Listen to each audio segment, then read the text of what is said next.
પરંતુ ચંદ્રેશ છત્રોલા અનેક છેતરપિંડી કરી ચૂક્યો છે।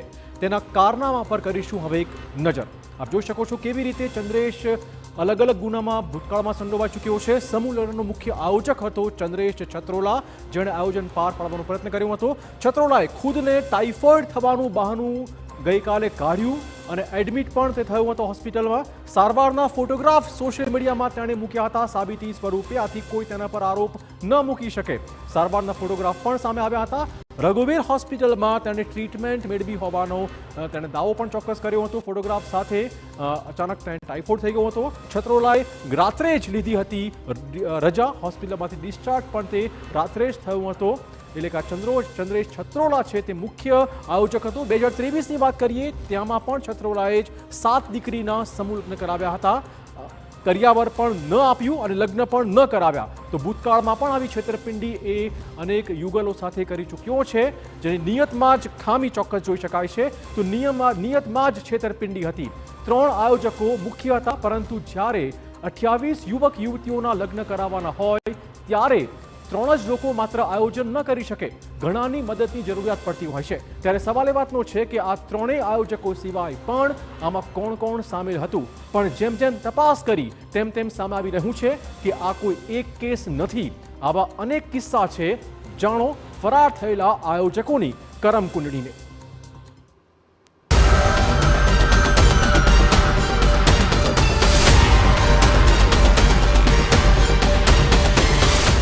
समूह लग्न में 28 युगलों साथे छेतरपिंडी करनारो मुख्य आयोजक छे चंद्रेश छत्रोला। लोकोए सौथी पहला तेने ज फोन कर्या।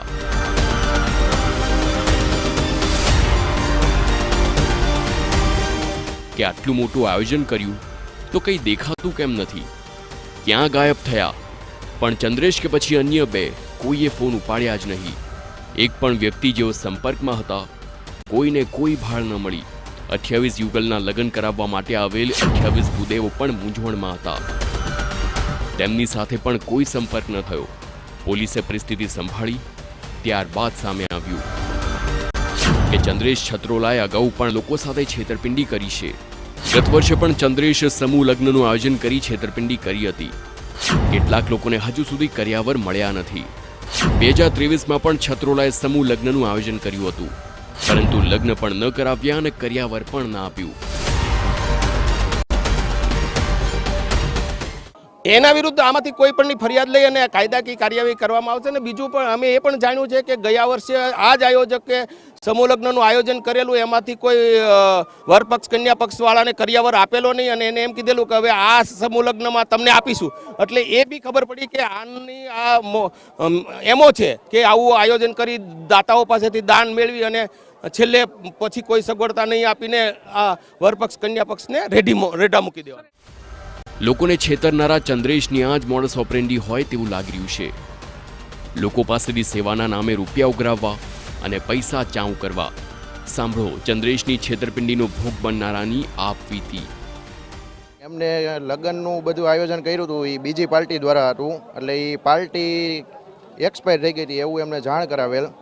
અને એ ઉપરાંત પછી ઘર મેળે લગ્ન કરવાનું કીધું હતું એને, અને અમે ઘર મેળે લગ્ન પતાવ્યા હતા। પછી એમને એવું કીધું હતું કે તમને પૈસા પરત આપવામાં આવશે અને એ ઉપરાંત પાછું અમારે જે કરિયાવર તમને દેવાનો એ પણ દેવામાં આવશે, પણ હજુ સુધી કાંઈ મળ્યું નથી। અને એ ભાઈને ફોન કરી તો ફોને સ્વિચ ઓફ આવે હાલતા। ગયા વર્ષે તમારી પાસે કેટલા રૂપિયા લીધા હતા એક પરિવાર પાસે? ગયા વર્ષે 2 પક્ષમાંથી 11,000 લીધા। આયોજકો આખી ઘટના બાદ ભૂગર્ભમાં ઉતરી ગયા। આયોજક દિલીપ ગોહિલનું હેડગેવાર આવાસ યોજનામાં મકાન છે, પરંતુ ત્યાં તાળા લટકે છે। ચંદ્રેશ પણ હાથમાં ન આવ્યો, પરંતુ તેણે સોશિયલ મીડિયામાં એવું સ્ટેટસ મૂક્યું કે તેને ટાઇફોઇડની બીમારી છે અને તે સારવાર માટે હોસ્પિટલમાં દાખલ થયો છે। જ્યારે હોસ્પિટલમાં તપાસ કરાઈ તો સામે આવી ચોંકાવનારી હકીકત। આપને હું એ હોસ્પિટલના દ્રશ્યો બતાવવા માંગીશ, રઘુવીર હોસ્પિટલ કે જ્યાં બપોરે 3:30 વાગ્યે ચંદ્રેશ છે છત્રોલા તે સારવાર માટે આવ્યો હતો। તેમને ટાઇફોઇડ એટલે નબળાઈની જે તેમને કમ્પ્લેન હતી અને તેના આધારે જ જે હોસ્પિટલ છે તેમના દ્વારા તેમને સારવાર આપવામાં આવી હતી। જો કે ગઈકાલે રાત્રિના 9:30 વાગ્યે તેની તબિયત છે તે યોગ્ય થઈ ગઈ હતી અને એટલા માટે તેને અહીંથી રજા છે તે આપી દેવામાં આવી હતી। ત્યારબાદ તે ફરાર થઈ ગયો છે। સમગ્ર મામલે પોલીસ છે તેમના દ્વારા પણ તપાસ છે તે શરૂ કરવામાં આવી છે। TV9 દ્વારા જે રીતે હોસ્પિટલના જે સંચાલકો છે તેની સાથે વાતચીત કરી તો તેમના દ્વારા કહેવામાં કરવામાં આવ્યું કે સમગ્ર મામલે આ વાતની પણ તેમણે પુષ્ટિ કરી છે કે જે ચંદ્રેશ છે તે ગઈકાલે તેમની હોસ્પિટલમાં સારવાર માટે આવ્યો હતો અને ત્યારબાદ તે ફરાર છે થઈ ગયો છે અને આ સમગ્ર મામલે તેમને પોલીસને પણ પોતાનું નિવેદન આપ્યું છે. તેમના જે રિપોર્ટ તેમને પોતાના સોશિયલ મીડિયા પ્લેટફોર્મ પર મૂક્યા હતા તે અંગે પણ પોલીસ છે તેમના દ્વારા પુરાવા એકત્ર કરવામાં આવી રહ્યા છે. છત્રોલા છેતરપિંડી કરી રહ્યો છે તે સ્પષ્ટ લાગી રહ્યું છે.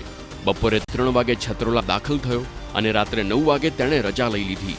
આ સીસીટીવી તે વાતના સાક્ષી છે. બીજા દિવસે સમૂહ લગ્નનું આટલું મોટું આયોજન હોવા છતાં છત્રોલા રાત્રે 9 વાગ્યા બાદથી ગાયબ થઈ ગયો. ન કોઈને કોઈ જાણ કરી, ન કોઈને માહિતી આપી અને 28 યુગલોના પરિવારો અટવાઈ ગયા. જો ચંદ્રેશની તબિયત છે ખરાબ હોય તો તેની સાથે જોડાયેલા અન્ય આયોજક છે તે લોકો ક્યાં ગયા હતા, તેમની સાથે જોડાયેલા જે સ્વયંસેવકો છે તે ક્યાં ગયા હતા, કારણ કે એક વ્યક્તિથી આખું આટલું મોટું આયોજન છે તે શક્ય નથી. તેમની આખી ટીમ હોય છે તો ટીમ ક્યાં ગઈ હતી તે પણ એક મોટો સવાલ છે. અને TV9 પર જે દ્રશ્યો સામે આવ્યા છે કે ચંદ્રેશે ગઈકાલે અહીં હોસ્પિટલમાં સારવાર લીધી હતી, આ સારવાર છે તે પોતાનું નર્યું નાટક હતું કે કેમ તે એક મોટો સવાલ છે. જો તેની સારવાર પૂરી થઈ ગઈ છે, સવાલ અહીં એ જ છે કે આ છેતરપિંડીના આખા કૌભાંડમાં કોણ કોણ સામેલ છે અને પોલીસ ક્યારે આખા ખેલને ખુલ્લો પાડી શકે છે. મોહિત ભટ્ટ, TV9, રાજકોટ.